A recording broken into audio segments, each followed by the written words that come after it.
toward a massive fortress that has stood for 4 centuries, the Bastille. But here's the thing. They aren't just looking for weapons. No, they're looking to tear down an entire world that has kept them in chains for generations. This isn't just some random riot in the streets. What we are witnessing here is quite literally the birth of the modern world. Section 1. When and Why. The Ancient Regime.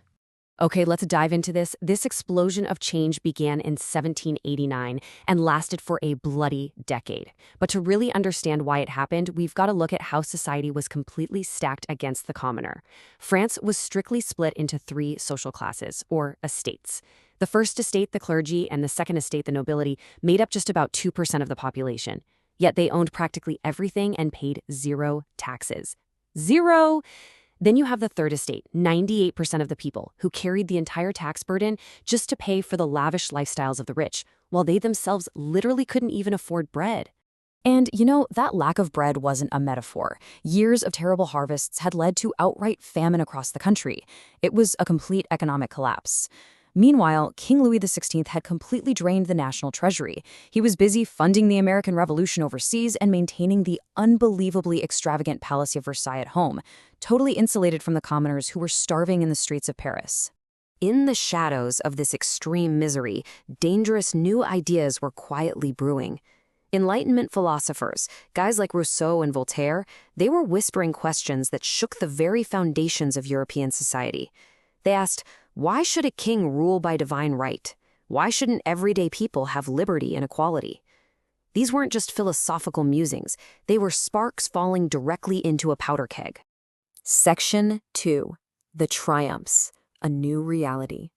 When that powder keg finally blew, the initial results were absolutely staggering. Almost overnight, centuries of entrenched oppression were dismantled. For the very first time, the feudal system was completely abolished.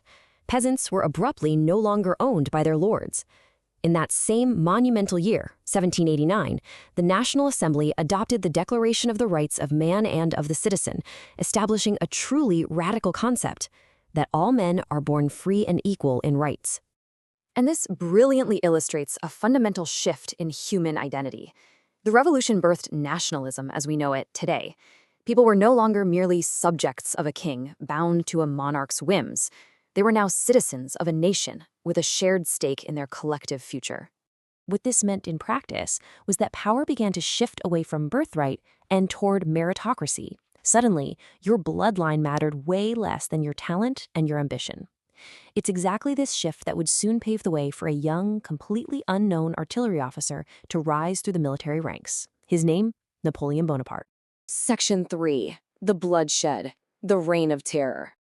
But liberty came with a terrifying price, as utopian dreams shattered into a brutal nightmare. Over 16,000 people. Let that sink in.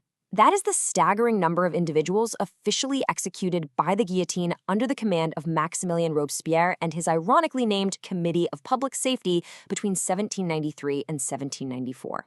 And the victims weren't just the ousted monarchs, King Louis XVI and Marie Antoinette, though they certainly met the blade. Thousands of everyday citizens were executed on mere suspicion of being anti-revolutionary. The political instability was absolute. The government changed hands constantly amidst civil war, leading to widespread chaos and a pervasive paranoia where literally your own neighbor could send you to the scaffold. Which leads us to a really profound, tragic irony. The chaos and the bloodshed became so completely unbearable that the French people, the very people who had just overthrown a king in the name of liberty, ultimately welcomed a military dictator just to survive. They eagerly embraced Napoleon's autocratic rule simply to bring back some semblance of order. Section 4. A Global Wildfire. The Reach of Revolution. Let's move to the global stage and see how this builds, because the story definitely doesn't end at the French borders. The global ripple effects were immense. French ideas of liberty directly inspired the Haitian Revolution, which miraculously became the only successful slave revolt in human history. They fueled the massive independence movements across Latin America led by Simón Bolívar.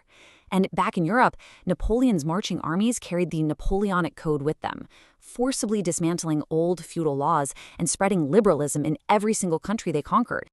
Now, what's really interesting about this slide is a fascinating detail, something you probably use every single day without even realizing its violent origins: the metric system. Yes, meters and kilograms.